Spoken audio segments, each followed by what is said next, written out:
우리가 인생을 살면서 가장 중요한 질문을 꼽으라면 이 질문일 겁니다. 나는 왜 사는가? 나는 왜 사는가? 이렇게 어려운 세상에서 내가 무엇하러 살아가는가? 아니면 우리가 삶 보면 어떤 분들은 돈을 많이 벌기 위해서, 내가 출세하기 위해서 산다고도 말을 하는데, 우리도 다 알고 있습니다. 조금만 지나면 부귀영화도, 편안리한 삶, 이런 것도 다 지나가서 다 헛것이라는 것을 너무나도 잘 알고 있습니다. 그러면 도대체 우리가 무엇을 위해서 그렇게 열심히 살아가고 있습니까? 아마 이 질문에 어떤 분들은 나는 행복하기 위해서 삽니다, 나는 내 꿈을 이루기 위해서 삽니다, 아니면 어떤 분은 천국 가기 위해서 삽니다, 이렇게 말씀을 하실 겁니다. 물론 다 좋은 목표입니다. 우리가 사는 그런 중요한 목표들이 되지만, 이 어떠한 것도 우리가 살아가는 궁극적인 목표, 궁극적인 목적은 될 수가 없습니다. 우리가 살아가는 궁극적인 목적, 최종적인 목적, 단 하나의 목적만을 꼽으라고 한다면 그것은 하나님께 영광을 돌리기 위해서 살아가는 겁니다. 우리가 살아가는 목적은 단 하나, 하나님의 영광을 돌리기 위해서 살아가는 겁니다. 이것을 반드시 기억하시기 바랍니다. 하나님께 영광을 돌리는 것이 가장 중요합니다. 왜냐하면 하나님께 영광을 돌리는 것이 우리를 창조하신 목적이기 때문입니다. 하나님께서 천지를 창조하신 목적도 하나님께 영광을 받으시기 위해서였고, 우리를 구원하시는 목적도 하나님께서 영광을 받으시기 위해서 우리를 구원하셨다는 사실을 반드시 기억하시기 바랍니다. 이것이 굉장히 잘 나타나 있는 말씀이 이사야서 48장 8절에서 11절 말씀입니다. 우리 다 같이 길지만 한 목소리로 같이 읽도록 하겠습니다. 시작.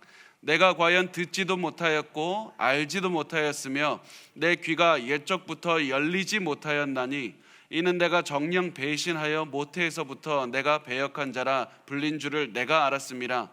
내 이름을 위하여 내가 노하기를 더디할 것이며 내 영광을 위하여 내가 참고 너를 멸절하지 아니하리라. 보라, 내가 너를 연단하였으나 은처럼 하지 아니하고 너를 고난의 풀무불에서 택하였노라. 나는 나를 위하여 이를 이룰 것이라. 어찌 내 이름을 욕되게 하리요 내 영광을 다른 자에게 주지 아니하리라.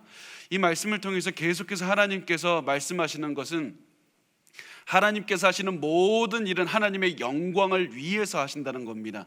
하나님께서 영광 받으시기 위해서 노하기를 더디하시고, 영광 받으시기 위해서 하나님께서 사람들을 구원하시고, 하나님께서 하시는 모든 일의 궁극적인 목표는 하나님의 영광을 드러내는 것입니다. 그렇다면 우리가 여기서 질문할 수 있는 게, 그럼 도대체 하나님의 영광이 뭐냐? 하나님의 영광이 도대체 뭐길래 하나님께서는 하나님의 영광을 위해서 일을 하실까? 거기에 대해서 우리가 나중에 더 깊이 나눌 시간이 있을 텐데, 우리가 오늘 간단하게 나누려고 합니다. 영광이라는 말은 히브리어로 보면 카보드라는 단어입니다. 카보드라는 단어인데, 이 기본적인 개념이 무겁다라는 의미입니다. 그래서 제가 히브리어 외울 때 카드보드지 생각하면서 무거운 카드보드 이렇게 하면서 무겁다 이렇게 외웠는데, 그 카보드, 무겁다라는 의미입니다. 하나님의 영광이, 그래서 다른 말로 표현하면 하나님이 굉장히 무겁다, 하나님의 무게가 굉장히 많이 나간다, 이런 의미입니다. 이게 도대체 무슨 얘기입니까? 보면 우리나라에서도 중요한 사람에 대해서 말할 때, 어떤 사람이 중요하다, 그 사람 무게감이 있는 사람이야, 중압감이 있어, 이런 느낌으로 말을 하지 않습니까? 마찬가지입니다. 하나님이 무겁다라는 말, 하나님의 영광이 있다는 말은 하나님이 굉장히 무거운 분이다, 그 무게를 측정할 수 없을 정도로 무거운 분이라고 말하는 것과 같습니다. 그러면 하나님은 어떤 점에서 무거우신가 보면, 하나님의 존재 자체가 너무나도 무겁기 때문에 중요하신 분이고, 하나님의 사랑이 무겁기 때문에 중요하고, 하나님의 가치가 우리가 상상할 수 없을 정도로 한계를 뛰어넘을 만큼 무겁기 때문에 중요한 것이고, 하나님의 주권과 통치가 무거운 것입니다. 그래서 하나님의 통치와 사랑과 은혜와 주권과 그 모든 것들을 통해서 우리가 도저히 상상할 수 없을 정도로 무거운 분입니다. 그만큼 중요한 분입니다. 하나님은 가치가 있는 분입니다. 그래서 하나님의 영광이 무엇과도 비교할 수 없을 정도로 무겁고 중요하다고 우리가 말을 할 수가 있는 겁니다. 그래서 하나님의 그렇게 중요하신 분이기 때문에 하나님의 영광과 아름다움과 그 모든 찬양, 그 모든 것들이 중요하고 위대하기 때문에 우리는 하나님께 영광을 돌려야 되는 것입니다.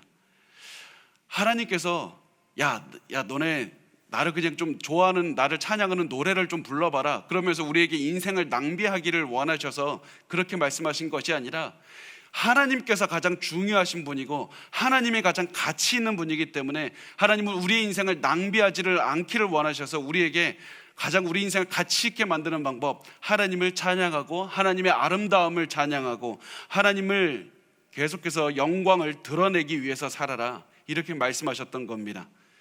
우리가 할 수 있는 가장 가치 있는 일이 하나님께 영광을 돌리는 일이었기 때문에 우리에게 하나님을 영광 돌리는 것을 우리의 인생의 궁극적인 목적으로 해야 된다고 말씀하시는 겁니다. 그래서 우리가 매일매일 우리가 살아가야 되는 삶을 통해서 우리의 목적, 우리의 질문해야 될 것은 무엇인가? 내가 어떻게 하면 내 있는 자리에서 하나님께 영광을 돌리며 살 것인가? 내가 오늘 하루는 하나님께 영광을 돌리며 살았는가? 내가 하나님의 아름다움과 주권을 드러내면서 살았는가? 사람들이 나를 보면서 저 사람을 통해서 하나님의 영광을 받다고 말할 수가 있는가? 내가 매일매일 이 질문을 하면서 살면 모든 가치의 근원이시자 행복의 근원이신 하나님께서 우리 인생을 가치 있게 만들어 주실 뿐만 아니라 우리 인생을 가장 행복하게 만들어 주시는 겁니다. 그리고 이렇게 매일매일 하나님께 영광을 돌리면서 살다 보면 하나님께서 우리 인생에 가장 하나님의 영광을 가장 잘 바라볼 수 있는 곳 천국으로 인도하실 것이고, 그 천국에서 하나님께서 주시는 가장 큰 행복을 누리면서 영원히 살게 하실 겁니다. 그래서 우리의 삶의 영원한 목적은 하나님께 영광을 돌리는 것, 하나님께 영광을 돌리는 것이라는 사실을 기억하시기 바랍니다. 그런데 이것이, 하나님께 영광을 돌리는 것이 세상에서 그 어떤 우주에서도 가장 중요한 것이기 때문에 우리가 하나님께 영광을 돌려야지만, 또한 하나님께서 보시기에도 하나님에게서도 가장 중요하고 가치 있는 것이 하나님이기 때문에 하나님은 하나님의 영광을 얻기 위해서 모든 일을 하신다는 사실입니다. 하나님의 궁극적인 목적도 하나님의 영광을 받으시는 겁니다. 그래서 하나님께서는 정의를 이루셔서 악한 자를 처벌하시는 것도 하나님께서 영광을 받으시기 위해서 하시는 것이고, 또한 선한 자들을 하나님께서 구원하시고 도와주셔서 하나님께서 인도하시는 것도 또한 하나님의 정의를 드러내셔서 하나님께서 영광을 받으시기 위해서 하신다는 사실입니다. 그렇지만 마지막 심판이 오기 전까지는 여전히 하나님을 무시하는 자들, 하나님의 영광을 인식하지 않는 자들이 있을 겁니다. 그렇지만 결국에서는 예수님의 재림의 때가 올 것이고 하나님의 최후 심판이 있을 겁니다. 그때는 악인이건 의인이건 모든 사람이 하나님 앞에 무릎 꿇고 하나님의 영광을 인정하고 하나님의 영광을 찬양하는 날이 반드시 올 겁니다. 이것이 인류의 마지막 역사가 됩니다. 그래서 우리가 반드시 기억해야 될 것은 성경 모든 것을 통해서 드러내는 것이 하나님의 영광이고, 우리의 삶의 목적도 하나님의 영광이고, 우리가 영원히 해야 될 것도 하나님의 영광을 돌리는 것, 하나님의 영광을 드러내는 것이다. 이것을 반드시 기억하시기 바랍니다. 그리고 이 하나님의 영광이라는 말을 가슴에 담고 우리가 오늘 말씀을 보려고 합니다. 오늘 우리가 요한계시록에서 하나님께서 이 땅을 이제 심판하시는 장면을 또 보게 될 텐데, 우리가 심판하시는 장면을 보면서 어떤 사람들은 이렇게 생각합니다. 하나님께서 단순히 누구 잘못했으니까 벌하시고 잘 살았으니까 칭찬하시고 구원하신다, 이렇게 생각을 하지만 하나님은 정의로운 심판을 통해서 하나님의 영광을 또한 드러내고 계신 겁니다. 이 요한계시록을 통해서 우리가 계속해서 드러나는 것, 하나님께서 심판하시는 목적은 하나님의 영광을 드러내는 것입니다. 하나님을 거부한 자들을 처벌하시지만 미리 선택한 자들, 인친자들은 하나님께서 구원하셔서 하나님의 주권을 드러내시고 주권을 통해서 또한 하나님의 영광을 드러내시는 겁니다. 하나님의 사랑과 주권, 궁극적으로 하나님의 영광을 바라보면서 하나님은 하나님의 영광을 위해서 일하신다. 하나님의 심판도 구원도 다 하나님의 영광을 드러내는 그런 목적을 가지고 있다는 사실을 반드시 기억하시길 바랍니다. 그리고 하나님의 주권을 통해서 하나님의 영광을 가장 잘 드러낸다. 이것이 정말 잘 드러나는 부분이 굉장히 축약해서 집중적으로 드러난 부분이 어디냐면, 출애굽기에 보면 하나님께서 모세를 통해서 이스라엘 백성들을 이 애굽에서 꺼내주시는 그곳을 통해서 10가지 재앙이 내리고 홍해를 건너는 그 장면을 통해서 하나님께서 이 주권을 통해서 하나님의 영광을 가장 잘 드러내신 부분이라고 할 수가 있겠습니다. 자, 10가지 재앙이 내려지는데 잘 생각을 해보면 하나님의 영광, 하나님의 주권, 하나님의 능력이 잘 드러나기 위해서는 죄를 지은 자, 우상 숭배하는 자, 하나님을 무시하는 자가 완벽하게 처벌을 받아야 되는 것이 확실했습니다. 그리고 그러기 위해서는 또 하나님의 능력이 더 많이 드러나야만 됐습니다. 그래서 하나님께서는 일부러 바로와 애굽 사람들이 회개하지 못하도록 하셨습니다. 자, 출애굽기 4장 21절 말씀을 우리 같이 한번 보겠습니다. 같이 읽겠습니다. 시작. 여호와께서 모세에게 이르시되 내가 애굽으로 돌아가거든 내가 내 손에 준 이적을 바로 앞에서 다 행하라. 그러나 내가 그의 마음을 완악하게 한즉 그가 백성을 보내주지 아니하리니. 자, 이 말씀을 보면 하나님께서 너의 손에 준 이적을 바로 앞에서 다 행할 것이다. 다 행할 것이다. 모든 것을 행할 것이다. 모든 것을 다 행하도록 하나님께서 바로의 마음을 완악하게 하실 것이라는 말씀을 하고 있습니다. 바로는 우리가 생각하는 것보다 훨씬 더 똑똑한 사람입니다. 합리적인 사람이었을 겁니다. 그래서 모세를 통해서 드러난 하나님의 기적을 한두 개만 보더라도 평소 같았으면, 일반적인 상황이었다면 당장에 내보내 주었을 겁니다. 그런데 하나님께서는 평소에 하나님을 무시하고 하나님을 이 영광 돌리지 않고 오히려 하나님을 굉장히 경멸했던 바로의 마음을 완악하게 하셔서 모든 처벌을 받게 하셨고, 그러기 위해서 하나님께서는 모든 능력을 바로를 통해서 보여주신 것이었습니다. 더 중요한 것이 한 가지 있는데, 하나님께서는 애굽에 내렸던 그 10가지 재앙, 그 10가지 재앙이 무엇이었냐면 애굽 사람들이 섬기던 우상이었다는 사실입니다. 하나님께서는 애굽에 내린 10가지 재앙, 이 애굽의 사람들이 섬기던 우상을 통해서 일부러 재앙을 내리시면서 일부러 애굽을 처벌하셨고, 이 애굽을 완벽하게 처벌하시는 장면을 통해서 하나님의 영광을 드러내셨던 것이었습니다. 그래서 일부러 하나님께서는 바로의 마음을 완악하게 하셔서 바로가 회개하지 않게 하셨고, 하나님의 완벽한 심판을 보여주셨습니다. 그리고서는 결국 바로가 마음이 완악하게 했던 그 바로가 마음이 완악해져서 결국 이스라엘 사람들을 홍해까지 쫓아갔고, 결국 홍해에서는 애굽의 군대가 전멸하게 하셨던 겁니다. 이렇게 해서 하나님께서는 내가 다른 신들과는 비교할 수 없는 위대한 하나님이다, 이렇게 해서 하나님께서는 영광을 받으셨던 것이었습니다. 그리고 우리가 오늘 말씀을 통해서도 일부러 말세의 심판을 통해서도 하나님께서 영광을 받으신다는 사실을 드러내고 있는데, 왜 제가 10가지 심판, 10가지 재앙에 대해서 말씀을 드렸냐면, 왜냐하면 오늘 말씀에 내린 그 말씀에서 나타나는 그 나팔을 통해서 드러나는 심판이 애굽의 10가지 심판과 굉장히 닮아 있기 때문입니다. 요한계시록을 쓴 이 사도 요한도 깨달았던 겁니다. 지금 내 앞에서 벌어지고 있는 말세의 심판은 일부러 하나님께서 출애굽기에 있었던 바로에게 보여주셨던 그 심판과 굉장히 닮아 있구나. 그래서 일부러 비슷하다는 사실을 보여주어서 무엇을 사도 요한이 깨닫게 되냐면, 하나님의 결심을 내가 알겠다. 하나님은 또한 이 출애굽 때 악한 자들을 심판하셔서 하나님의 영광을 드러내셨듯이 말세에도 또한 하나님께서 심판하셔서 하나님의 영광을 드러내시리라. 하나님의 영광을 바라보아야 된다. 하나님은 절대로 악한 자들에게, 우상에게 하나님의 영광을 주지 않을 것이다. 이것을 깨닫게 되는 겁니다. 그리고 바로에게 그 완악하게 마음을 주셔서 결국 바로에게 회개함을 허락하지 않으셨듯이, 하나님께서는 하나님을 선택하지 않은 사람들, 하나님께서 선택하지 않은 악한 자들에게 회개를 주시는 것이 아니라 오히려 그들을 심판하실 것이고, 그리고 이들은 이 하나님의 심판을 바라볼 때 마음이 변해서 회개하는 것이 아니라 하나님을 더욱더 거부하고 결국 최종 심판인 지옥으로 가게 될 겁니다. 그렇지만 하나님께서 이미 이마에 인을 친 사람들, 이 사람들은 하나님의 그 일하시는 것을 보고 마음을 돌이키거나 더욱더 믿음을 굳게 해서 하나님을 믿음을 잃지 않을 것이고 끝까지 믿음 지켜서 천국으로 가게 될 겁니다. 왜냐하면 하나님께서 지키실 것이기 때문입니다.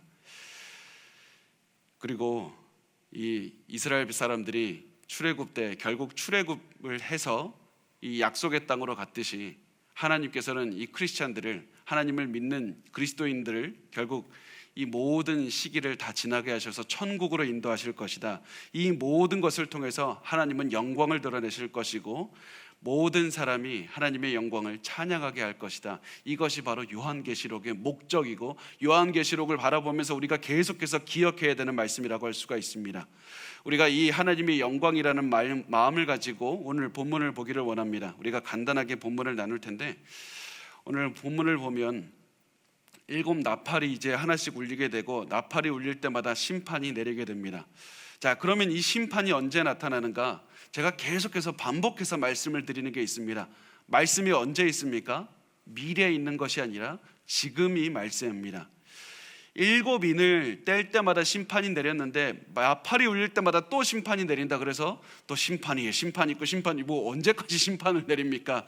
우리가 이렇게 생각할 수 있지만 7인을 내릴 때마다 내렸던 심판과 7 나팔을 불릴 때마다 내리는 심판은 같은 심판인 겁니다. 잘 기억하십시오. 같은 시기에 일어나는 심판인 겁니다. 그럼 왜 따로따로 썼는가 보면 그 보는 관점을 다르게 해서 심판을 설명하고 있는 겁니다. 그래서 여러 관점으로 이 하나님께서 주시는 심판을 말씀하고 있기 때문에 지금이 말세이고 지금이 바로 이 7 나팔이 불려진 이 심판이 지금 내리고 있다. 그래서 언제 다시 예수님의 재림이 와도 이상하지 않다는 사실을 반드시 기억하시길 바랍니다. 이게 우리가 가지고 있어야 되는 종말론의 굉장히 중요한 그런 관점입니다. 자, 그래서 오늘 이 7 나팔을 통해서 오는 심판에 대해서 나누도록 할 텐데, 오늘은 7 나팔을 다 나누지 말고 첫 번째 4개만 나누도록 하겠습니다. 자, 요한계시록 8장에 나오는 첫 번째 4개의 나팔은 하나님께서, 요약하면 하나님께서 땅과 바다와 강과 하늘에 내리는 심판에 관한 말씀입니다. 그러니까 인간의 손이 닿는 모든 곳에 내리는 하나님의 심판이 되겠습니다. 자, 요한계시록 8장 6절과 7절 같이 읽겠습니다. 시작. 7 나팔을 가진 7 천사가 나팔 불기를 준비하더라. 첫째 천사가 나팔을 부니 피 섞인 우박과 불이 나와서 땅에 쏟아지매 땅의 3분의 1이 다 타버리고 수목의 3분의 1도 타버리고 각종 푸른 풀도 타버렸더라. 자, 첫째 나팔을 불었더니 불과 우박이 나왔다고 하는데, 이게 어떤 그림이냐면 번개와 벼락을 동반한 그런 우박이라고 할 수가 있습니다. 우리가 쉽게 생각하면 큰 비바람이 불고 우박이 내리고 폭풍우가 있고 번개가 내리는 그런 생각을 할 수가 있습니다. 그리고 이 폭풍에는 피가 섞였다고 했습니다. 그래서 피가 섞인 것을 통해서, 이것을 통해서 수많은 사람이 죽었다, 이것을 우리가 알 수 있습니다. 땅의 3분의 1이 타고 수목의 3분의 1도 타고 각종 푸른 풀도 모두 타버린다고 하는데, 이것은 실제로 3분의 1이 다 탔다는 그런 말을 하는 게 아니라 상징적으로 말을 하고 있는 겁니다. 우리가 사는 이 죄악이 가득한 시대에 인간이 손이 닿는 이 땅을 하나님께서 심판하시고 황폐화시키실 것이다, 이 말씀을 하고 있는 겁니다. 그래서 땅이 심판을 받게 됩니다. 자, 8절과 9절 말씀을 같이 읽겠습니다. 시작. 둘째 천사가 나팔을 부니 불붙는 큰 산과 같은 것이 바다에 던져지매 바다의 3분의 1이 피가 되고 바다 가운데 생명 가진 피조물들의 3분의 1이 죽고 배들의 3분의 1이 깨지더라. 이것도 또한 우리가 상징적으로 봐야 됩니다. 자, 우선 산에 불이 붙었다고 하는데 이게 화산 폭발을 말씀을 하고 있죠. 그래서 이 큰 화산을 큰 천사가, 거대한 천사가 오더니 들어서 바다에 던져버리는 겁니다. 그랬더니 거대한 그 바다에서 막 불이 나고 이런 엉망진창이고 큰 재앙의 모습을 그리고 있는데, 이 결과 바다 생물의 3분의 1이 죽고 배들의 3분의 1이 부서질 것이고 3분의 1의 바다가 피가 될 것이다. 이 말씀도 화산으로 하나님께서 이 세상을, 바다를 심판하신다는 말이 아니라 처음에 나팔을 불 때 땅을 심판하셨듯이 바다, 인간의 손이 닿는, 죄로 가득한 인간이 손이 닿는 바다도 심판하실 것이다. 이 죄로 인한 영향을 받은 바다에 강력한 심판을 내리신다는 말씀입니다. 우리 10절과 11절 말씀을 같이 읽겠습니다. 시작. 셋째 천사가 나팔을 부니 횃불같이 타는 큰 별이 하늘에서 떨어져 강들의 3분의 1과 여러 물샘에 떨어지니 이 별 이름은 큰 쓴쑥이라. 물의 3분의 1이 쓴쑥이 되매 그 물이 쓴 물이 되므로 많은 사람이 죽더라. 자, 셋째 나팔이 불렸더니 하늘의 별이 불에 타서 떨어지게 됩니다. 그 별이 강과 샘에 떨어져서 그 물이 마실 수가 없게 될 것이고 많은 사람이 물을 마시고 죽을 것이다. 이 말을 다시 한번 반복을 드리면 실제로 물에 독이 생겨서 마시는 사람마다 다 죽는다 이런 얘기가 아닙니다. 물은 원래 사람을 살리는 겁니다. 기력을 주는 겁니다. 생명의 근원이 됩니다. 그렇지만 오히려 인간의 죄 때문에 물이 오염이 되게 됩니다. 물이 오염되는 것도 하나님께서 주시는 심판이라는 사실입니다. 자, 12절 말씀을 우리 같이 읽겠습니다. 시작. 넷째 천사가 나팔을 부니 해 3분의 1과 달 3분의 1과 별들의 3분의 1이 타격을 받아 그 3분의 1이 어두워지니 나 3분의 1은 비추임이 없고 밤도 그러하더라. 넷째 천사가 나팔을 불었더니 해와 달과 별의 3분의 1이 타격을 받고 어두워집니다. 또한 상징적입니다. 어떠한 것으로 우리가 볼 수 있냐면 이 해와 달과 별이 역사에서 인류 역사에서 그 이름을 떨쳤던 거대한 나라들을 우리가 상징한다고 볼 수가 있습니다. 인류 역사에서 굉장히 큰 제국으로 이름을 떨쳤지만 결국에서는 인간의 죄 때문에 결국에선 다 심판을 받고 사라진다는 그런 것을 볼 수가 있습니다. 그래서 모든 것이 우리가 인류 역사만 봐도 하나님의 심판을 볼 수가 있고 그리고 우리 주변을 보면서도 하나님께서 정의롭게 심판을 하신다는 사실을 볼 수가 있습니다. 그리고 이 시대를 바라보면서 하나님의 이 말세다. 그래서 우리가 마지막을 준비해야 된다, 깨어 있어야 된다는 사실을 우리가 알 수가 있습니다. 자, 이렇게 해서 4개의 나팔이 불렸고요. 자, 이제 마지막으로 요한계시록 8장 13절 말씀을 같이 읽겠습니다. 시작. 내가 또 보고 들으니 공중에 날아가는 독수리가 큰 소리로 이르되 땅에 사는 자들에게 화가 있으리니 이는 새 천사들이 불어야 할 나팔 소리가 남아 있음이로다 하더라. 자, 날아가는 독수리가 하는 말이 결국 궁극적으로 하는 말이 뭐냐면 지금까지 있었던 심판보다 앞으로 올 심판이 더 크다. 그래서 우리가 이 심판을 항상 준비하고 깨어 있어야 된다. 그런데 이 심판 때문에 두려워해야 되는 대상이 누구라고 말씀을 하냐면 바로 땅에 사는 자들에게 화가 있으리로다 말씀을 합니다. 땅에 사는 자들은 믿음이 없는 자들, 예수를 믿지 않는 사람들, 하나님이 인쳐지지 않은 사람들을 말씀을 하고 있습니다. 그래서 하나님을 믿지 않는 자들은 심판을 두려워해야 되지만 예수 그리스도를 믿는 자들은 두려워할 이유가 없다. 왜냐하면 그들의 하나님께서 믿음을 지키시고 그들을 끝까지 인도하실 것이고 그들을 천국으로 인도하셔서 하나님의 영광을 드러내실 것이기 때문입니다. 그래서 우리는 이 모든 것들을 바라보면서 하나님의 영광이라는 사실을 기억할 수가 있습니다. 우리가 반드시 우리가 계속해서 제가 말씀을 드리는 것, 이 요한계시록을 통해서 반드시 기도해야 되고 이것을 통해서 우리가 깨어 있어야 된다는 사실을 반드시 기억하시면 좋겠습니다. 우리가 오늘 본문을 통해서도 하나님께서 얼마나 심각하게 하나님의 영광을 중요하게 생각하시는지 그것을 반드시 기억하시길 바랍니다. 우리가 살아가는 목적은 하나님의 영광을 위해서이고 하나님께서 계속해서 일하시는 목적도 하나님의 영광을 받으시기 위해서입니다. 그래서 우리가 오늘 이 하나님의 영광을 바라보면서 매일매일 기도해야 됩니다. 내가 어떻게 하면 나의 주어진 삶에서 하나님의 영광을 드러낼 수가 있을까? 내가 어떻게 하면 하나님의 아름다움을 세상에 드러낼 수가 있을까? 내가 어떻게 하면 하나님의 주권을 세상에 드러내면서 살아갈 수가 있을까? 우리가 매일매일 이 질문을 하면서 이 질문에 대한 대답을 살아가야만 합니다. 직장에서와 가정에서 우리는 하나님께 영광을 돌려야 되고 하나님의 아름다움을 드러내야만 되고 하나님의 지혜와 하나님의 사랑과 인내와 그 모든 것들을 우리를 통해서 드러내야만 됩니다. 그렇게 우리가 살아가면 하나님께서는 우리를 통해서 영광을 받을 것이고 다른 사람들, 여러분의 삶을 보는 사람들은 여러분을 보면서 하나님의 영광을 바라보게 될 겁니다. 그리고 하나님께 영광을 돌릴 수가 있을 겁니다. 우리가 그렇게 예수 그리스도의 재림이 올 때까지 하나님께 영광을 돌리면서 하나님의 영광을 위해서 살아갔으면 좋겠습니다.